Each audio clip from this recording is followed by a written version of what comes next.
quick here, Stuart. This actually comes to us from StarWarsNews.net as they bring us word here that Disney CEO Bob Chapek reaffirms that Kathleen Kennedy's secure future at Lucasfilm. It says, contrary to the perennial rumors that Lucasfilm CEO Kathleen Kennedy is on the way out, Disney CEO Bob Chapek has reaffirmed that she will be directing Lucasfilm activities for years to come. Earlier today, Disney hosted a conference call for investors to discuss the state of the company. It says, where'd it go? It says, nonetheless, there have been long-standing rumors over the past few years that Disney was looking to move on from Kathleen Kennedy in spite of her tenure at Lucasfilm being successful. One investor called in and brought up rumors that Lucasfilm animation executive and The Mandalorian executive producer, writer, and director Dave Filoni was going to take Kennedy's job. Bob Chapek swiftly dismissed any rumors of this nature by noting that Kennedy is not going anywhere. He goes on to say, he says, we've been absolutely thrilled that we can have a creative talent in our, what did I do there? To have a creative talent in our company, the likes of Kathleen Kennedy. We look forward to having Kathleen directing Lucasfilm activities for years to come, is what Chapek said. So it says that at one point, it seemed possible that Kennedy would step down from Lucasfilm following the completion of the fifth and final Indiana Jones film. Given that her involvement with the company began with Raiders of the Lost Ark that she helped develop and the other 3 sequels, it seems that completing the fifth and final adventure of Dr. Jones would be a perfect way for her bookend career. However, it seems like the legendary producer and current Lucasfilm president is staying put, and The Mandalorian and other Disney Plus content seem to be the perfect incentive for her to stay. In addition to Patty Jenkins' Rogue Squadron and upcoming Star Wars movies being developed by Kevin Feige, Taika Waititi, so far Rian Johnson, not to mention the film adaptation of Child of Blood and Bone. So a ton of things here that and then they go ahead and mention all the Disney Plus side of things with the huge announcements of Disney Plus television series that they wind up announcing just this past December here. So guys, it definitely seems as though Kathleen Kennedy's future is in fact secure at Lucasfilm. And I want to talk about this with you because I believe they mentioned that her contract actually ends this upcoming summer in 2021. Now, I do want to point out here, Stuart, Bob Chapek didn't say we've given her a brand new contract or we've extended her contract. So I'm very much under the impression that summer 2021 is certainly still a possibility. If Kathleen Kennedy wanted to move on, she certainly could. I mean, she has unveiled all these titles already, right? Kind of bringing them to the forefront. So if Kathleen Kennedy wants to step away, I'm sure she certainly could. But this is Bob Chapek certainly saying that, look, we plan on keeping her around. So I'm assuming that hopefully we will be seeing a extension here for Kathleen Kennedy, but who certainly knows? But let's talk about this here, Stuart. You hear this news that she's sticking around. What's your initial thoughts in regards to this? I actually don't really have that much of a high opinion on her in general, as a producer. I think for the most part, she's definitely and I say that actually because with all the things that I'm not a fan of with the Disney era of Star Wars, I can't really say 100% sure for 100% certainty how much of it was her decision or how much of it was other people's decision, because I look back on the Disney era of Star Wars and I think the only thing that's really disappointed me about it was really Rise of Skywalker, and not just because it wasn't a good movie, but more on the way they really gave into all the trolls and all the people who didn't like The Last Jedi. And that's fine if you didn't like The Last Jedi. Let me just say that. I can totally see why it wasn't a movie for everyone, and I could totally see why Disney would want to try to make a very different film from The Last Jedi in order to please every Star Wars fan. I get that. But it was more about how they really gave into some of the dumber complaints about The Last Jedi, such as, I think the biggest example that a lot of people use is when it came to Rose's character and how a lot of people weren't a fan of her, rather than just, writing her character differently in Rise of Skywalker, giving her a different role. They just kind of almost completely cut her from the movie. The Mhm. whole thing about how you had John Boyega, who had like kind of, to me, I feel like The Last Jedi had a arc, kind of set up for him, and then they just did absolutely nothing with it with the Rise of Skywalker. So basically, and then not to mention the fact that Rise of Skywalker just, I feel like, took one too many jabs at The Last Jedi in general, rather than them just moving on and Mm. being able to just say, okay, you know what, we had a movie that not everyone liked, but that's fine. We're just going to move forward like business as usual. But at the same time, I don't know how many of those decisions were actually hers and how many of them were J.J. Abrams. Because I look at that as kind of like the biggest misstep for them. And then as well as I feel like the biggest issue with her, this one I can say was probably her fault. I think they tried to do too much with Star Wars way too early. The fact that Yeah, right when they got the absolutely. rights for Star Wars, they tried to have a new movie every single year. In fact, in one particular case, having a movie released 5 months after we had just gotten a Star Wars movie, because I think they were trying to make Star Wars like the new Marvel. I Mhm. think that was just moving it way too fast, and I think I think that was like her other big mistake. But besides that, I look at everything good that she's done. And I look at how she has taken, Jon Favreau, and she's teamed him up with Dave Filoni, and together they have made one of the most incredible Star Wars contents that we've ever gotten. The Mandalorian is such an incredible show, and then we look at everything we got lined up going forward in the future. Excuse me. Had a weird hiccup cough there. Anyway, so I look at all of that, and I can say that, yeah, she's had some missteps for sure, and I'm definitely not trying to deny that. But I do feel like overall the good she's done with Star Wars definitely outweighs the bad. So I do think that if she were to stick on Star Wars for like another 5 or 6 years, I don't think it would be a misstep for the franchise. I do think the franchise could still grow and evolve in a good way. And I would definitely agree with you there, Stuart, for sure. I feel like when it comes to somebody like Kathleen Kennedy, who's had such a huge impact in the world of movies. I mean, Steven Spielberg has come out and said that he believes that she's one of the best producers in all of Hollywood, like of all time, sort of thing. I mean, you look at just the producing credits that Kathleen Kennedy has had on her throughout all her years. They're classics, man. Movies that we've grown up with, right? So Kathleen Kennedy certainly knows how to certainly do this job. And if there is anybody that I feel like that can rebound from some of the mistakes that maybe were certainly made, I'm definitely thinking it's probably going to be her. People can change. People can see a mess that they wind up creating and then maybe go into a completely different direction when you finally get your feet under you, right? I feel like you're absolutely right. While I personally am a fan of Kathleen Kennedy and what she's able to do, there have been missteps.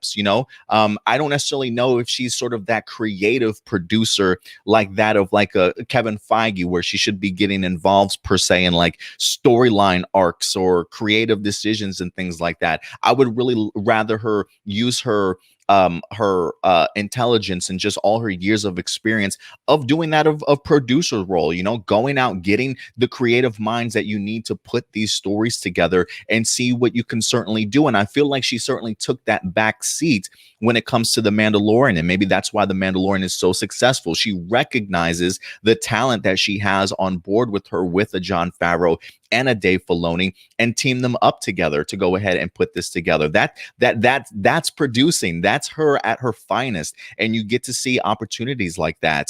I know when this Disney era for Star Wars certainly first began, it was a rush. It certainly was a rush. The idea of like, hey, we've got this IP, we got to start dishing out movies and things like that, and they clearly went into it with no direction or no full sort of story kind of played out. And even with the story that they maybe might have had, the fact that they reacted so quickly to some of the louder voices online to go ahead and make significant changes that just didn't make any sense, it really butchered sort of the wrapping up of that sequel trilogy. So I understand the idea of people wanting to maybe see Kathleen Kennedy gone after first impressions of how it was certainly handled. But now we're moving past a different era of Star Wars. characters. You know what I mean? Like now that we're sort of done with that era of characters that we're used to, we're really branching out on new characters and new timelines, right? And so I don't think there's that immediate connection that Star Wars fans will have like we did with some of our original trilogy characters and felt super connected to them. And how dare you mess up, how dare you mess with my characters? Now I think this is an opportunity for Disney to see how they messed up and how they can certainly correct it. And I feel like they're showcasing that to us brilliantly, right? They took their time to get a writer's room together for the High Republic books, which, if you ask me, I think are incredibly great. I've been really enjoying the High Republic stuff that we've gotten so far. They came out with another Clone Wars series after that to go ahead and wrap up. We've got a huge announcements for spinoffs outside of from the Mandalorian series also. So I do feel like we're leaning into a new direction where Disney is maybe understanding their faults and maybe now correcting some courses here. And for me, it just bothers me the fact that this has been such a long-lasting rumor that people have been really just in the most negative light trying to get Kathleen Kennedy sort of out of Lucasfilm a little bit. Just really now, I mean, there are literally YouTube channels out there, I feel like, that are like just focused on just hate and just really just putting out just a bad name of Kathleen Kennedy and have been pushing like false rumors and narratives. I mean, I've been hearing people talk about George Lucas is retconning The Last Jedi and he's going to be rewriting all of the sequels. I'm like, why do people listen to this negative ass stuff that just isn't true? So it's just, I hate the fact that it was a rumor to begin with, but you look at it from a business standpoint too, Stuart, right? I mean, the Star Wars The Force Awakens is still like the #1 domestic at the box office here in the US in regards to the biggest box office it's had in domestic here. It's also I think it brought in over like $2 billion. Most of the movies, I think all of the trilogy movies came in at least over $1 billion, right? So financially, you're Bob Chapek looking at this and you're thinking to yourself, she's making us a ton of money. She's still making us a ton of money despite how the reaction certainly is for certain movies. Now, you can go back and look at Solo. Solo didn't do too well, but I almost feel like Solo probably could have been better if it didn't have to pretty much redo the entire movie and spend more money towards it. It might have actually had a nice little turnaround and a nice little small profit. I would never expect a Solo film to do $1 billion, but I actually thought it did pretty well. And I feel like Solo is a movie now that people are going back and watching and enjoying more their second or third time that they certainly are. So it goes to show you that there is life. There's life in this Disney era of Star Wars. And while it definitely coming out of the gate was rushed and they tripped over their feet and they had no plans, I'm going to give Kathleen Kennedy the benefit of the doubt because the movie still made money. And I just believe in people that they can learn from their mistakes and recognize that and change course and then start giving us something great. And I think the Mandalorian and the High Republic and all these spinoffs and Disney Plus era stuff, I'm really hoping that that's a way for us to get into just a new era of Star Wars. So I kind of like the idea that Bob Chapek is standing next to his girl who just, helped launch Disney Plus. I mean, the reason why people are, scattered to Disney Plus in the first place was The Mandalorian. So I wouldn't want to give Kathleen Kennedy up either, to be perfectly honest with you. So, it should be interesting to see what happens. Again, I do believe her contract ends summer 2021, but the fact that Bob Chapek is saying, "Hey, we plan on having her around here for the long haul," we'll see what what winds up happening there. But this makes sense to me. Mm-hmm. I'm gonna say something that might be slightly controversial, but actually first I'm going to say that I think Solo would have actually done a lot better if it wasn't released, like I kind of mentioned earlier, 5 months after The Last Jedi. I think that was kind of like the biggest that hurt downfall for it, for sure. The other thing is, man, I do feel like when it comes to like just women producers and directors, like it sucks for them, because if they make a single mistake, it's not like, if a guy makes a mistake and people kind of go, "Ah, man, you shouldn't have done that," where it's like if a woman makes a mistake, it always kind of leads to that mentality of see, this is proof women shouldn't be in Hollywood. And it ends, I feel like the reactions to women that make mistakes is way more harsher a lot of times than it is with guys. Oh, I agree. I think even Patty Jenkins wind up saying that. Like, if Wonder Woman had flopped, right? Like the you know how many the first one, you know how many opportunities Patty Jenkins probably would have lost. You know that guys maybe would have gotten multiple opportunities that nobody would have batted an eyelash and be like, oh, you know what? Hey, it's a one-off for this person. Patty Jenkins has said it before that she feels like as a woman in Hollywood, whether it be directing or producing, especially when it comes to big tentpole films, right? That you almost have to knock it out of the park, or people are going to just doubt you kind of going forward. So I definitely understand what you're saying there for sure, Stuart. Mm-hmm. There was something else I wanted to mention too in regards to that. I lost it too off the top of my head though. Yeah, I lost it, but it's okay. But yeah, guys, listen. At the end of the day, though, we definitely want to know your thoughts in regards to this. You know, and I will say this: one of the other complaints that I had heard was the idea of, like, you know, you go into the Force Awakens. I think the Force Awakens made over $2 billion, or maybe just under. And then there's a huge significant. There's a big drop when you wind up checking out The Last Jedi, but it's still like 1.4 billion dollars or something like that. The box office, like, movies would die to go ahead and have a box office like that. And people will say, oh, well, because The Last Jedi sucked or it came out that way, that's why they had such a significant drop. I don't really see it that way. I see like The Force Awakens was an anomaly. You know, nobody thought that we were going to get Star Wars movies ever again after the prequels. So the idea that had this huge announcement that The Force Awakens, we were going to be getting Star Wars again, that's like pop culture shifting. You know, that's like world altering sort of thing. So you can definitely expect a ton of people to come out for that big moment when it comes to just a cinematic event type of thing. You know what I mean? That doesn't happen very often in people's lifetime. So I don't really compare the box office and that moment for The Force Awakens to the other Star Wars films, because it's just not comparable. It's just not comparable. Yeah, I do fully agree with that.